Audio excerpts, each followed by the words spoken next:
You're listening to the CyberWire Network, powered by N2K.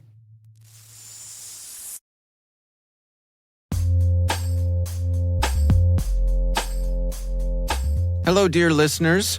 Today I want to share and recommend a podcast that I recently became a fan of, and I think it's worth your time, and you should check it out. The show is called Compiler, and it's produced by the folks at Red Hat. The subtitle for the show is Simplifying Tech for Tomorrow's IT Leaders, and the show certainly does that, but it does a lot more. I'm getting ahead of myself. The reason Compiler has earned a regular spot on my podcast playlist is the genuine, authentic curiosity of the show's hosts, Angela Andrews and Brent Simoneau. Angela and Brent are your guides for journeys into all sorts of tech topics that are relevant to folks in cybersecurity and IT, and they do it in a way that's casual and conversational, but also smart and concise. This is a show that respects your time while feeding your curiosity. And Compiler has something for everyone. Doesn't matter if you're just getting started in your tech career or if you're a seasoned pro. I'm willing to bet that you'll find the Compiler podcast both entertaining and informative. So check it out. It's the Compiler podcast from Red Hat. You can find it wherever you get your podcasts.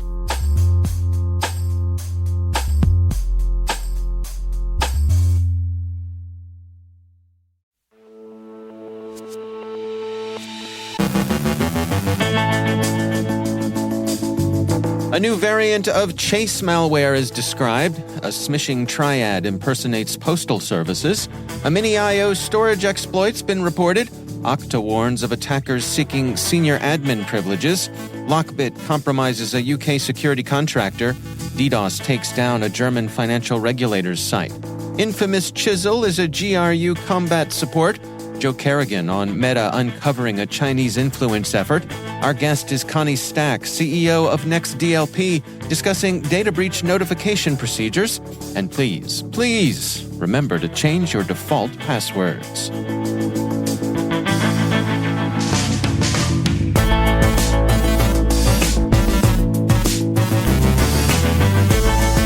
I'm Dave Bittner with your CyberWire Intel briefing for Tuesday, September 5th, 2023.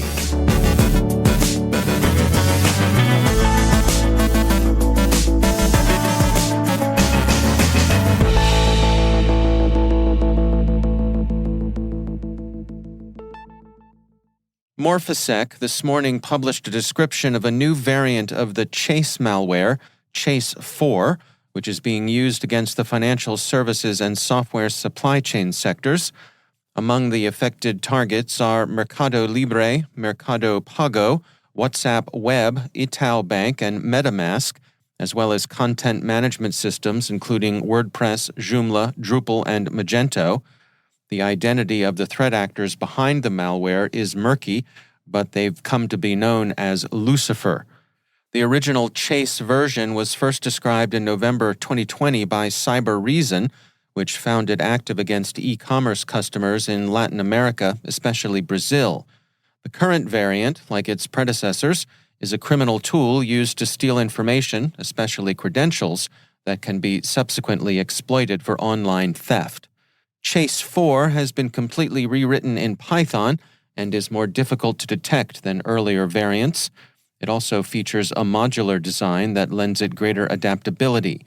Infection begins when the victim is induced to execute a malicious installer that usually masquerades as a Java JDE installer or antivirus software installer. The operators of Chae 4 show a particular interest in cryptocurrencies. Resecurity has warned that a China-based cyber criminal group is running a smishing campaign targeting U.S. citizens by impersonating postal services. The threat actors are operating a package tracking text scam sent via iMessage to collect personally identifiable information and payment credentials from victims in the furtherance of identity theft and credit card fraud. The smishing messages direct victims to a convincing clone of the U.S. Postal Service's website, telling them they need to enter their credit card information in order to pay a small shipping fee, as low as 30 cents.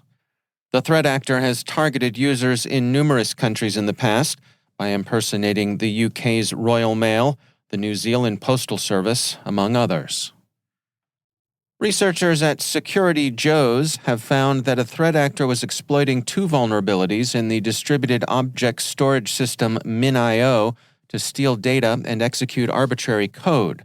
The vulnerabilities have been fixed, but the attackers used social engineering to trick a MinIO developer into reverting the service to an earlier vulnerable version. They then used the flaws to gain access to the MinIO administrative console, which allowed them to push a malicious update containing exploit code. The researchers say the executed commands inherit the system permissions of the user who initiated the application. In this instance, due to inadequate security practices, the DevOps engineer launching the application held root-level permissions. Okta has warned of an ongoing social engineering campaign that's targeting IT employees to gain access to super administrator permissions. This access enables the attackers to abuse legitimate identity federation features that enable them to impersonate users within the compromised organization. Okta says, in recent weeks, multiple US-based Okta customers have reported a consistent pattern of social engineering attacks against IT service desk personnel, in which the caller's strategy was to convince service desk personnel to reset all multi-factor authentication factors enrolled by highly privileged users. The privateering LockBit ransomware gang has released documents taken in a cyber attack against Zon, a contractor to the UK's Ministry of Defence that specializes in perimeter physical security, fences, alarms, and allied systems. According to Computing, the attack took place over the 4th and 5th of August via a rogue Windows 7 PC running software for a manufacturing machine. Zon says it was able to limit the effects of the attack, preventing, for example, the encryption of its servers, but some data was lost. The Daily Mirror reports that Zon serves, among other sites, HMNB Clyde Trident Submarine Base, the Porton Down Chemical Weapons Research Laboratory, one GCHQ facility, various prisons, and a military cybersecurity installation. LockBit has now dumped stolen data on a dark web site. On September 1st, Zon disclosed, LockBit will have potentially gained access to some historic emails, orders, drawings, and project files. We do not believe that any classified documents were stored on the system or have been compromised. We are in contact with relevant agencies and will keep these updated as more information becomes available. This is an ongoing investigation and, as such, subject to further updates. On Friday, a DDoS incident rendered the site of BaFin, Germany's Federal Financial Supervisory Authority, inaccessible. The authority tweeted that the public website was the only aspect of its operation affected and that the regulator's other activities continued uninterrupted. Access to the website seems this morning to have been restored, Security Affairs reports. The attack hasn't so far been attributed to any threat actor, but BleepingComputer cites reasonable and informed speculation that points toward a Russian hacktivist auxiliary whose objective was to punish Germany for its support of Ukraine. The UK's Ministry of Defence on Monday reviewed the recently exposed infamous Chisel campaign against Ukrainian military targets. The MOD sees the deployment of the Android malware as a significant instance of cyber operations used as combat support. It's also worth repeating that infamous Chisel is Android malware, and its development and deployment shows the increasing convergence of commercial communications tools with military systems. The personal may not always be the political, as the old Marxist saw had it, but nowadays the personal seems to have become the tactical, at least where communications and intelligence collection are concerned. And finally, have you changed all your default passwords to something better? You really should, you know. Cloud infrastructure monitoring company Logic Monitor has disclosed that several of its customers were hit by cyber attacks. TechCrunch cites an anonymous source as saying the attacks were caused by weak default passwords Logic Monitor assigned to its customers. The source stated, "When you set up an account with Logic Monitor, they define a default password and all user accounts for your organization and account are made with that password. They also didn't require the changes, nor were they temporary passwords until this week. Now, the setup password lasts 30 days and must be changed on first login. Logic Monitor hasn't disclosed the nature of the attacks, but anonymous sources close to the incidents told BleepingComputer that the attackers were able to create local accounts and deploy ransomware. In fairness to Logic Monitor, all default passwords represent an inherent, if perhaps inevitable, weakness. So do change them, and if you're a vendor, be sure to nudge your users in that direction.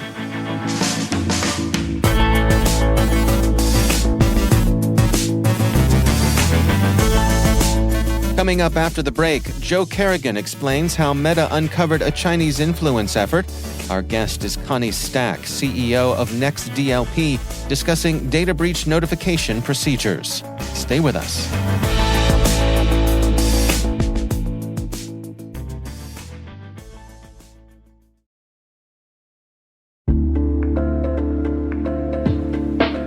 And now, a word from our sponsor, SpyCloud, the cybercrime analytics leader. SpyCloud disrupts cybercrime by telling you what criminals know about your business and your customers, so you can take action to prevent ransomware, session hijacking, account takeover, and online fraud. SpyCloud constantly recaptures and analyzes new data from the criminal underground, including credentials, session cookies, and PII siphoned from malware-infected devices. With knowledge of the specific exposed data criminals have in hand from InfoStealer malware on managed and unmanaged devices, security teams can respond with a more efficient and effective process called post-infection remediation that fits seamlessly into existing incident response frameworks. Get SpyCloud's post-infection remediation guide outlining the 7 steps for preventing a malware infection from becoming a full-blown ransomware incident. Visit spycloud.com/cyberwire. That's spycloud.com/cyberwire. And we thank SpyCloud for sponsoring our show.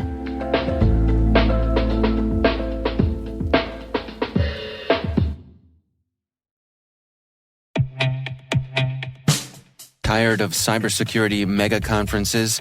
MWise is different. With a focused agenda and targeted problem solving, MWise is where security's best go to get better. From September 18th through the 20th in Washington, D.C., you'll join a special community of security's sharpest minds, hear perspectives you might not get anywhere else, and reach a new level of mastery that'll prepare you for what's next. Register early and save at mwise.mandiant.com/conf23. That's mwise.mandiant.com/CONF23.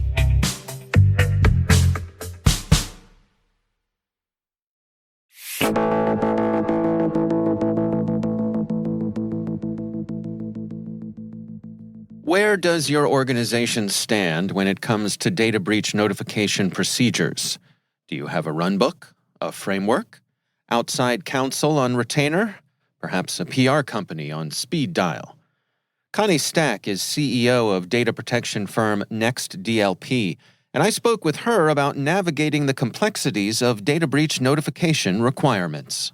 A lot of people, frankly, they're not necessarily 100% certain when notification is required because there are there are specific regulations within states, there are specific regulations within particular industries, but essentially, when and if you experience a data breach, and many companies have, in many instances, there is a requirement to notify those that will be impacted by that breach. And even the definition of impacted is, different state by state and regulation by regulation.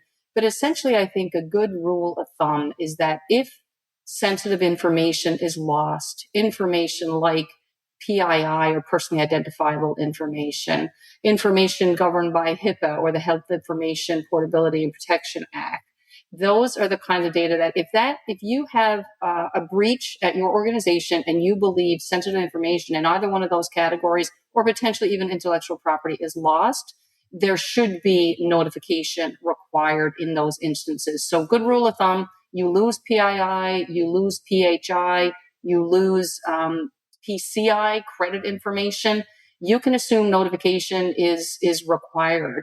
And an organization who is, developing breach response policies should clearly understand what requirements there are for notification in the states and in the vertical categories in which they exist. It strikes me that of course, this is one of those things that you want to do all of your planning ahead of time, not when you're in the heat of the moment, having experienced a data breach. Do you have any words of wisdom here for people's order of operations? Having a run book, rehearsing your actions, those sorts of things, tabletop exercises. So, do all of those sorts of things come into play here? Absolutely, Dave. I love, actually, NIST has published a series of standards, best practices, and recommendations. And I don't think they refer to them as the 3 Ps of a breach response, but I do. And the 3 Ps that they recommend are policy, plan, and procedure. So when it comes to policy, I mean, that is stage one. As you said, before a breach event even occurs, you should have a policy in place that governs how your organization will respond to a potential, data breach or loss of sensitive information. And that policy should clearly define, the scope, who is it going to apply to, under what circumstances will this policy be enacted, and so on. But essentially, the first P of breach response is policy, and you should have one.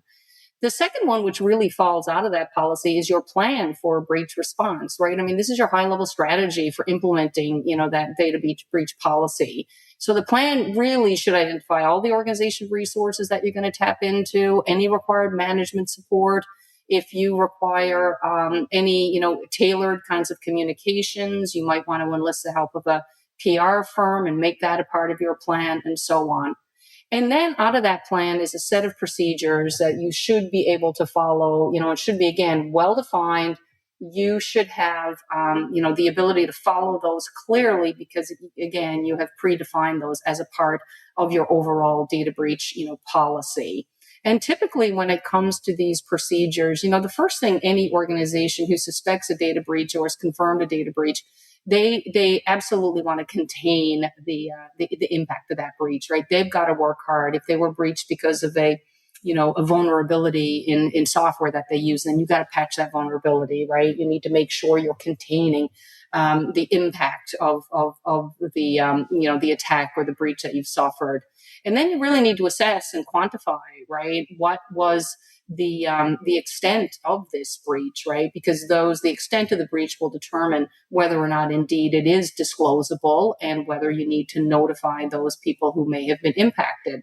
And those people could be, like I said, your customers in some cases, your employees in other cases, and so on. So that assessment is a really important part of your procedure as well.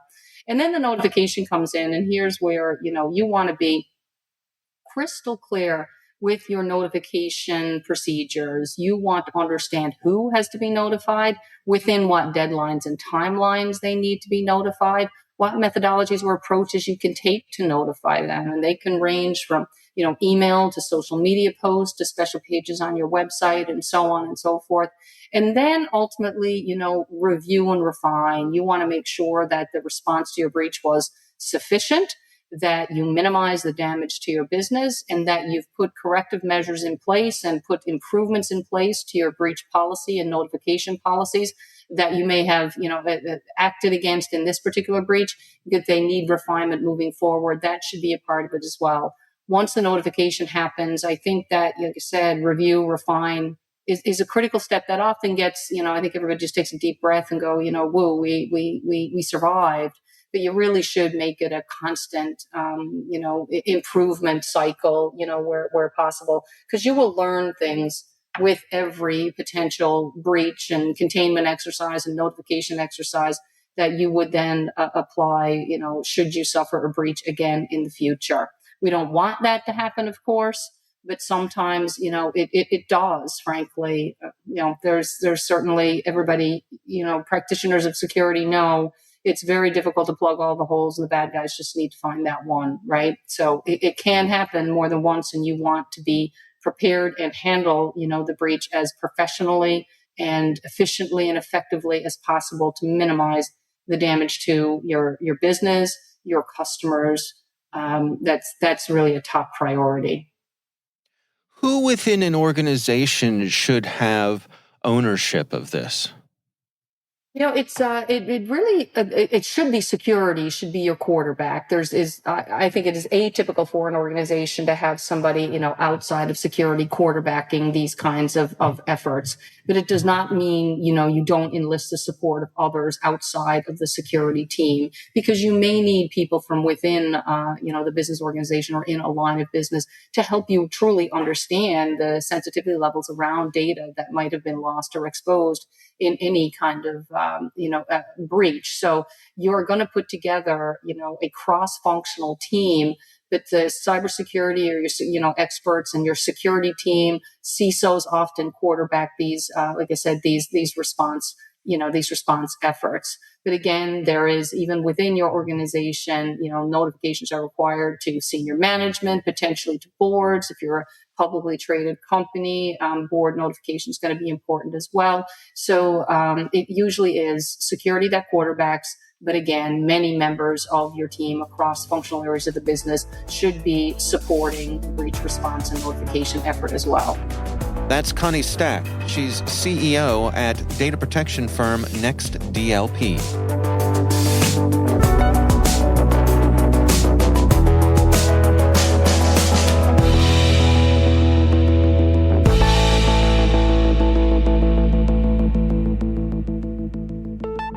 Joining me once again is Joe Carrigan. He is from the Johns Hopkins University Information Security Institute and also my co-host over on the Hacking Humans podcast. Hello, Joe. Hi, Dave. Interesting article. This is written by Sarah E. Needleman for the Wall Street Journal, and it's titled Meta Uncovers Largest Ever Chinese Influence Network. What's going on here, Joe? Well, Meta has come out and said that they've found 7,700 accounts. They've taken down a bunch of accounts across more than 50 apps, including 7,700 apps or accounts on its own Facebook and Instagram. They also found accounts on YouTube, TikTok, Reddit, Pinterest, X, formerly Twitter, and other smaller platforms as well. The operation, here we go, Dave. The operation is known in the security community as Spamouflage. Nice. And it dates back to 2019. And it's linked with people in the Chinese government or Chinese law enforcement. Okay. Now, China denies their involvement here. Right. But that's standard for a lot of governments. I'm sure that if China accused us of the American government of doing something, we'd say, no, that's not us. Sure. But this is tradecraft, really, as far as I'm concerned.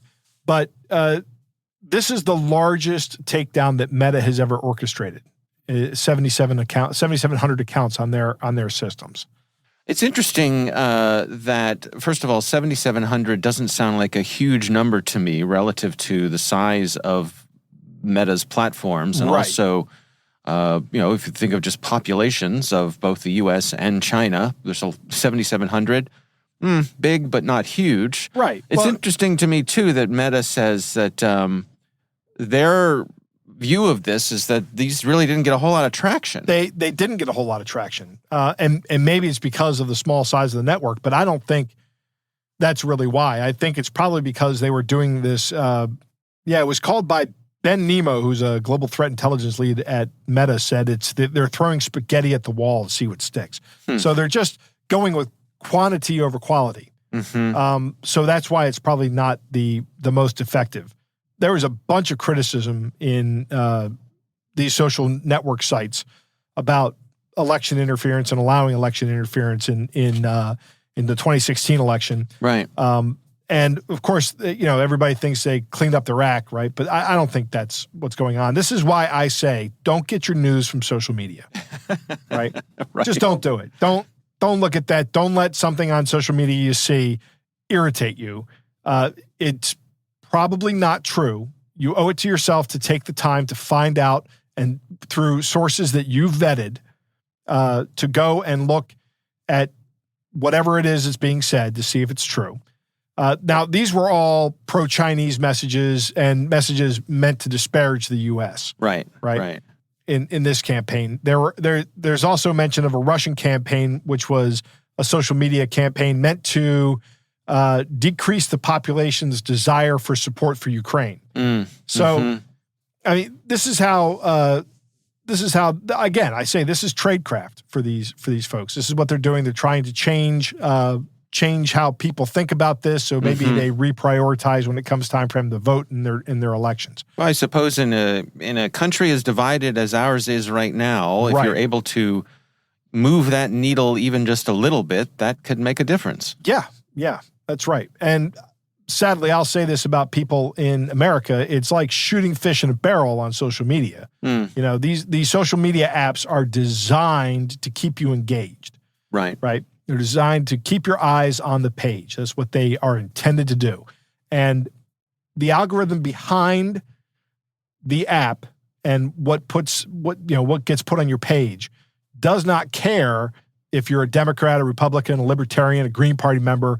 It knows that you are. It also knows how you feel about the message. Do you want to see something are you the kind of person that likes to see stuff you agree with? Are you the kind of person that likes to see stuff you disagree with?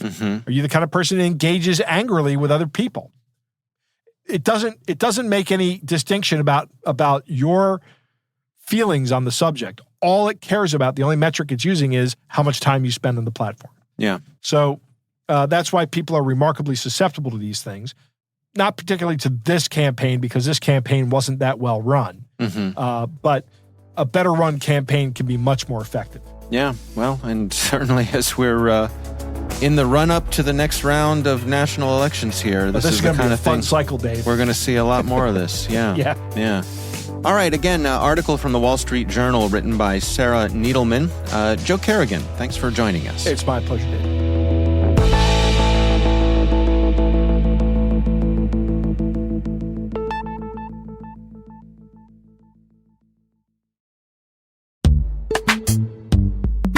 And now, a word from our sponsor, Syntiot.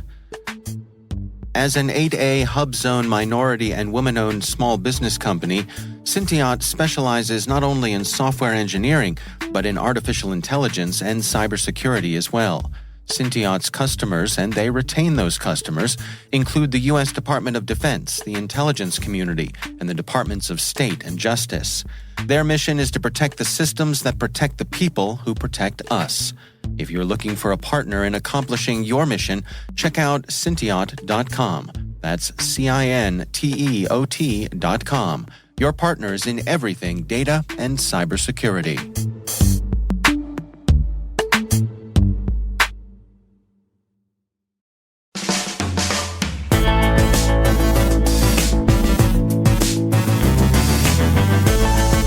And that's the CyberWire. For links to all of today's stories, check out our daily briefing at thecyberwire.com. Don't forget to check out the Grumpy Old Geeks podcast, where I contribute to a regular segment with Jason and Brian on their show for a lively discussion of the latest news every week. You can find Grumpy Old Geeks where all the fine podcasts are listed. We'd love to know what you think of this podcast. You can email us at cyberwire@n2k.com. Your feedback helps us ensure we're delivering the information and insights that help keep you a step ahead in the rapidly changing world of cybersecurity. We're privileged that N2K and podcasts like the CyberWire are part of the daily intelligence routine of many of the most influential leaders and operators in the public and private sector, as well as the critical security teams supporting the Fortune 500 and many of the world's preeminent intelligence and law enforcement agencies. N2K Strategic Workforce Intelligence optimizes the value of your biggest investment, your people. We make you smarter about your team while making your team smarter. Learn more at n2k.com. This episode was produced by Liz Irvin and senior producer Jennifer Iben. Our mixer is Trey Hester with original music by Elliot Peltzman. The show was written by our editorial staff. Our executive editor is Peter Kilpie, and I'm Dave Bittner. Thanks for listening. We'll see you back here tomorrow.